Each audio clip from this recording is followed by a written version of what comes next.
So one of the things that I'm using for homeschooling for my daughter, 3-year-old daughter, is this book. It's called The Complete Canadian Curriculum, which has math, English, social studies, and science. So it's grade 1. Yes, she's 3, but she's capable of doing all the work in here independently and sometimes with some guidance. So today we did English, where we would read a passage and then answer questions from that passage.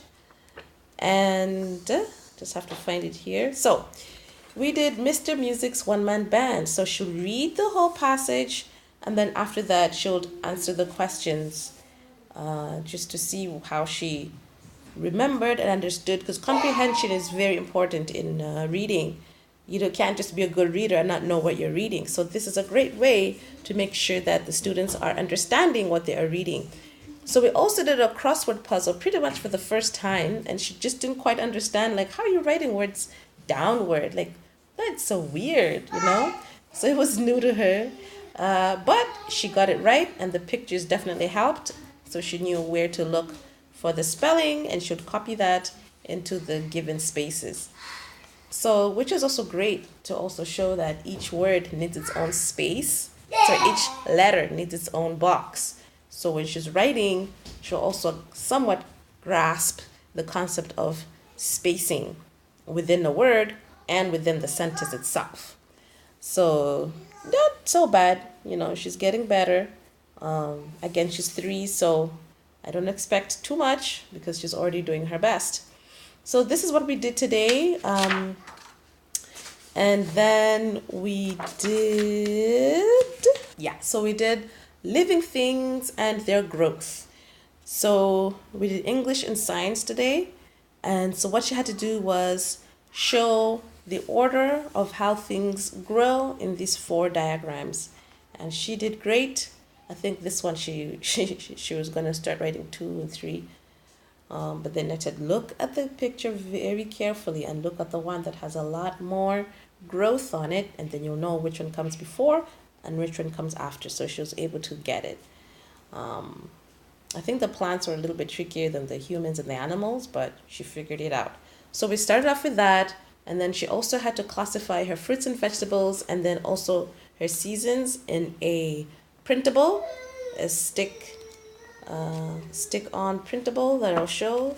So this book is what we use from time to time. It's one of the other materials that I use for teaching my daughter for homeschooling, and we use just a multiple selection of different things, because you can't just use one book for teaching. I feel like you can get a lot more by combining your resources together to make it more of an enriched learning experience for the kids. So that's what we did today. And I'll show you the printables that we used for her other science portion. So this is the printable that I got from Teachers Pay Teachers. It's a website where you can get a lot of free and paid material for your learning purposes. So she did seasons. So these are removable, so she will have to then stick them in. For example, these all come out, and then she'll have to reorder them according to the season. So summer, we go to the beach. She'll stick it in and go to the beach. For fall, same thing. So these are great. And then we also did classification of fruits and vegetables. So one thing I just tell her, most vegetables are green, which is a great hint for the kids to start off with. And then we can start talking about the ones that are not so obvious, because she may think, that's a fruit because it's not green. So she does get the concept that they both grow from the ground, fruits. And fruits are more so colorful, which is, they're mostly colorful. And then veggies normally have, dull colors like brown and green, dark greens, and things like that. Just to help them in the initial phase, but also learning what the names of the veggies are and names of the fruits. It'll help them know what to put on each side. And I normally say, most fruits are sweet and they're juicy, and vegetables have their own unique taste. And we can cook our vegetables, and most times we can just eat our fruits raw. Similar to vegetables, but most times at the beginning it's just easier to start classifying things that way. So those are the 2 things she did from her binder. Okay, this is a binder that I had ordered a long time ago, actually when she was 1. And this lady made this binder. She starts off writing her name. I can trace her name. We've used it many times. You can see from all the abuse it's gone through.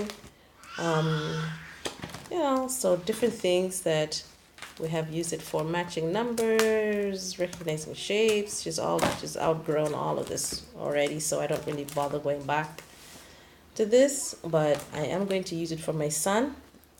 I'm gonna clean it up, polish it up so he can reuse it. Yeah, and that was pretty much it for her homeschooling.